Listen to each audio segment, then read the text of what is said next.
So what if all of a sudden you decided that you need to be a stand-up comic? You're doing something else, but all of a sudden you need to be a stand-up comic. What do you do about that? Well, our friend Edgar Sandoval knows how to do that. And we're going to find out next because John and Nancy are still talking.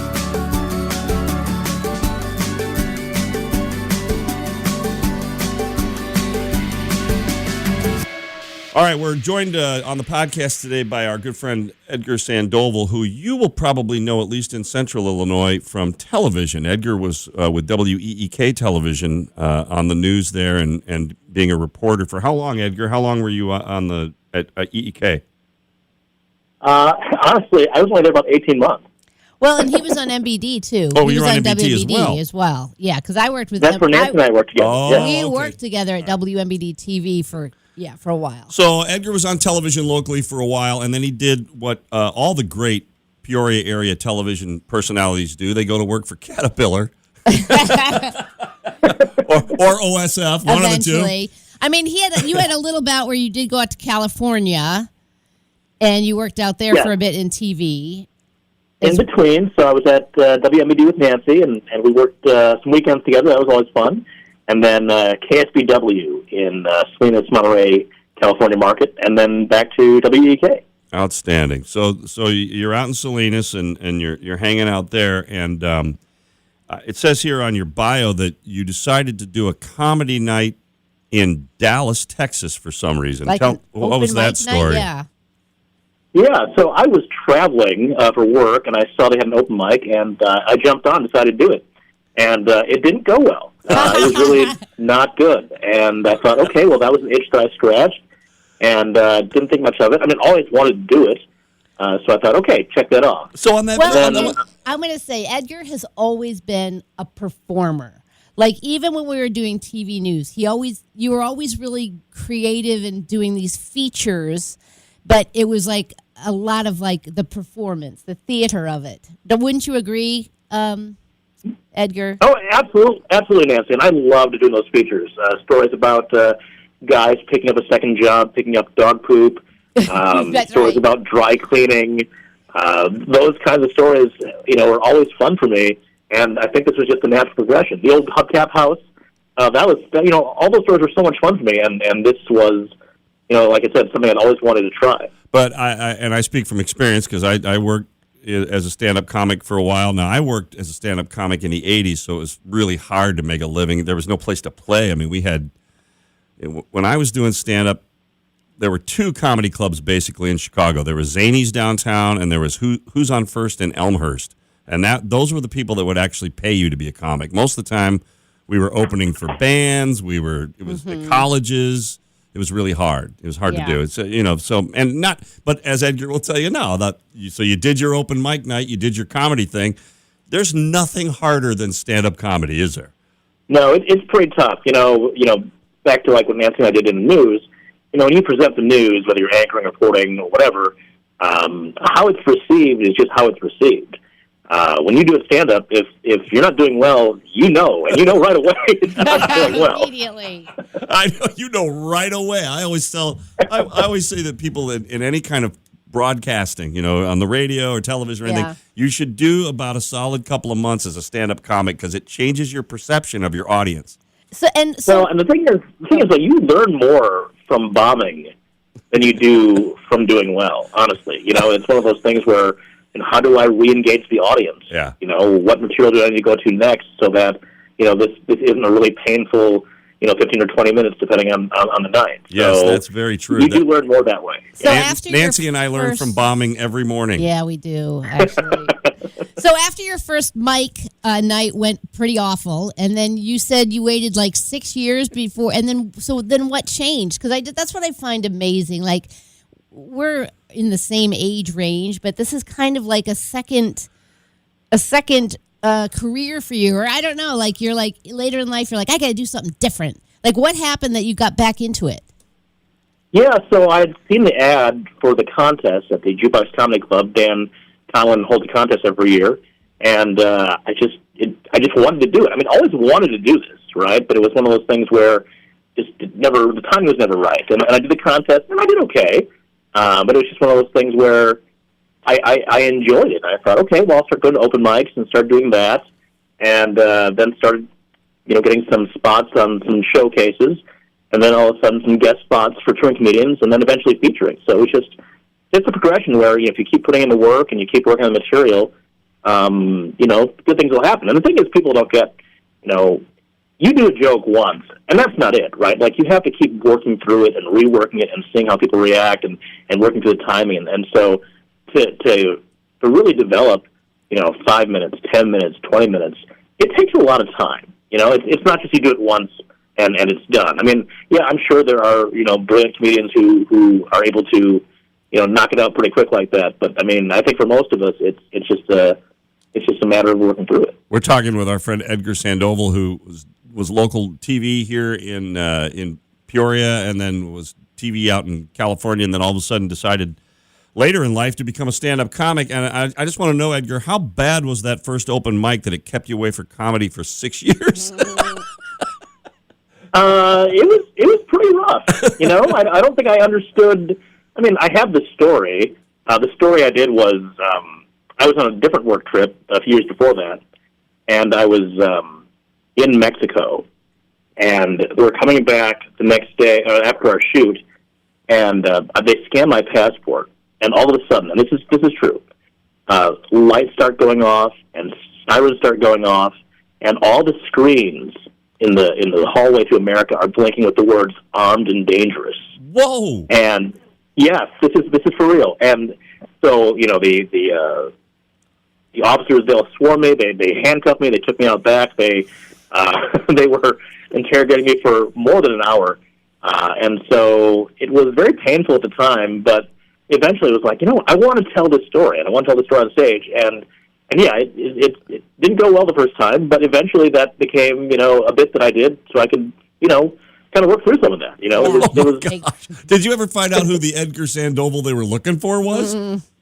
I didn't, but I will tell you that in future years, I would keep getting stopped when I'd come back into the country internationally, which is funny because I'm like, wait a second, on the way out, you don't care, but on the way back in, I'm getting detained every time. Yeah. Not to that extent, but one time I was at an airport, and I'm being detained, and they call me up, and then the guy brings another guy over, and they look at the picture, and they don't start laughing, and I'm like, I know, it looks nothing like me. They'll never let me see the picture, but it was one of those things where it was clearly mistaken identity, but they couldn't clear me out of the system. Wow. So it seemed like a decade. It was like every time I came back from a work trip out of the country, it was like, oh, okay, well, this is going to take a little bit longer for me. So besides wrongful detention, what do you find funny? I mean, where do you pull your material from? A lot of it is from my family, stuff with my wife, stuff with my kids, and maybe some of the awkward things that happen where you're an ethnic minority in this country. There are definitely things that are funny there. And, a lot of times it'll be, a funny thing that happened to me or happened to a friend that, I can rework and make it, a little funnier or even absurd, and that's most of my material. I work clean, mostly clean, because that's just kind of where I am in life. But yeah, that's where the bits come from. Speaking of your wife and your 4 children, what did your wife say when you all of a sudden said, honey, I think I want to fill my weekends with, and you're a soccer coach too, so I imagine you're pretty busy, but honey, I want to fill my weekend nights with, comedy clubs and traveling the state and traveling around. What'd she say about that? Yeah, I mean, at first she was pretty resistant to it. She has been very supportive. I mean, she jokes that, all my friends are now, these comedians who are much younger. That's what I'm doing with my time. Hanging out with you. It's actually been very satisfying for me, Nancy, because, she doesn't think I'm funny. And, so now, like Perfect. this fall when I was at the Civic Center opening for Charlie Barron, she had to endure 2,000 people laughing at me. So I love it. It's kind of a win. That is awesome. So what was that your biggest show ever? I mean, what's the biggest performance you've done so far? Yeah, that was my biggest. And oh my gosh, guys, to do a show and do well in front of that many people was just like, if I never get to do it again, I was able to do it once, and it was just fantastic. And Charlie couldn't have been more kind, more gracious, more supportive, and it was a lot of fun. Okay, so you don't have to say Charlie Barons, but I'm interested because we were talking around the office yesterday just about our favorite comedians. We see a bunch of comedians on TikTok. We get sucked in. Who are your top 3 favorite comedians right now? Can you pinpoint? Yeah, it changes as things come out. But right now, I think the 3 comedians I enjoy most, like on Netflix, John Mulaney, Joe Coy, and really Taylor Tomlinson, who I just saw in Las Vegas live when I was out there in February doing some shows. And I did a show, and then I ran over to watch a show, and that was a lot of fun. Yeah, she is fantastic. She was here, I think, in November. Taylor Oh my Tomlinson. gosh, we get to see her live. She's great. She really is great, and she's kind of like there's a couple other comics that are kind of working in that same mode with her. Kelsey Cook comes to mind, and who was that guy that you like? Matt Rife. So, and here's what I get from the modern comedy. So I mentioned that when I did stand up, but I'm old. But when I did stand up in the '80s, you didn't have a place to play. I mean, the only people that were getting famous were on Johnny Carson or on David Letterman or maybe even some of the afternoon talk show kind of stuff. You just didn't have the venue. But now, like I just read yesterday that Kelsey Cook, who's this young comic, she hit 1 million views on her comedy special on YouTube. 1 million. And she's just a marketer, right? That's what she's funny. Yeah. But she also has to market constantly. What's your percentage of performance to marketing yourself these days, Edgar? Performance to market myself? So it's really interesting to me because a lot of people I will feature for, these touring comics who've, been road warriors for many years, it's a very different world that they came up in, to your point, right? Back in the day, you were trying to get an HBO special, and those kinds of some cable shows. But now with the internet and YouTube and all different apps, there's opportunity for these comedians to build their career that way, and it's really kind of fascinating. To your point, if you put something up on YouTube, and you're going to get a lot of hits, and there's money to be made there too, right? It's not the traditional way of doing things, and unfortunately, I can't really embrace it. I haven't really embraced it. Do I have TikTok? Yeah. Have I put 9 videos out? Yeah, that's it. There are people who are constantly putting up content, and that's how they do it. But I'm still in a very part-time mode with this. Yeah. But one day. Well, that's my next question. You do a lot of performing at Jukebox Comedy Club. You said Mason City Limits, Donnie B's in Springfield, and then CU Comedy in Champaign-Urbana. You travel the state a little bit. So where ultimately do you want this to end for you, for yourself? Do you want it to be even bigger? Nancy, I don't know. I just enjoy doing it, right? It's really just about the laughs and the feeling, you're giving the audience that night and the feeling you get from it. Okay. If it goes anywhere, great. I don't really have a plan. One day when I retire from my full-time job and I'm going to do this more, I'd love to do cruise ships because, quite honestly, I'm getting to the age where I think I'm very relatable to that audience, right, of the cruise ships. Yeah. And then that comes with a vacation, right? You're only working a little bit each day. Yeah. It's not like they're making you, do stand-up and swap the decks. Yeah. So, awesome. That's awesome. That's a man with a plan right there. I like that. It. That's awesome. And when you're working cruise ships, they really can't walk out on you. They got no place to go.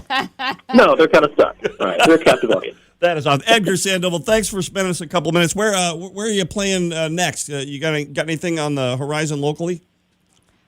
Nothing locally soon. I'll be in Springfield in a couple of weeks and Bloomington that weekend, and then I'll be at the Elm in LaGrange middle of May. Excellent. So I've got a lot of soccer coming up right now, so I'm dialing back just a little bit. But, that's what I've got coming up. Do you have a list somewhere? Do you have a website or something that people can see where you're going to be if they want to check you out? Mostly my Facebook page, but I have an Edgar Sandoval comedy website, which, to what you're saying, Nancy, before, I am really bad at updating it. So I don't know which we're going to. Okay. Well, here's to a successful soccer season, Edgar, and I hope you get some great new material from those kids because, man, that's a gold mine right there. Oh, absolutely. That's for sure. Parents too. And now you can cite your greatest achievement as being on the John and Nancy Are Still Talking podcast, right? That goes right to the top. Hey, I had a lot of fun. I'm really glad you guys did. Thanks, Edgar. We appreciate it. Thank you, Edgar. Enjoy your day. Thanks a lot. Bye-bye. Our friend Edgar Sandoval, who is on TV locally and now is pursuing a partial later in life career as a stand-up comic. I tell you, to his point, it is so satisfying to do a stand-up comedy set. It's like Make no people other laugh, It's like right. no other performance in the world because again, it's immediate reaction. You're getting Right. this immediate reaction, and if you win, if you do a great job, Makes you feel good. you walk out of there going, "I am him." You know what I mean? We're great. Well, anyway, cool. that's great. I love it when our friends make good and continue to pursue their dreams, and we'll learn about more of that kind of stuff as we move forward. Because if you keep listening, We'll keep talking. see you next time. Bye.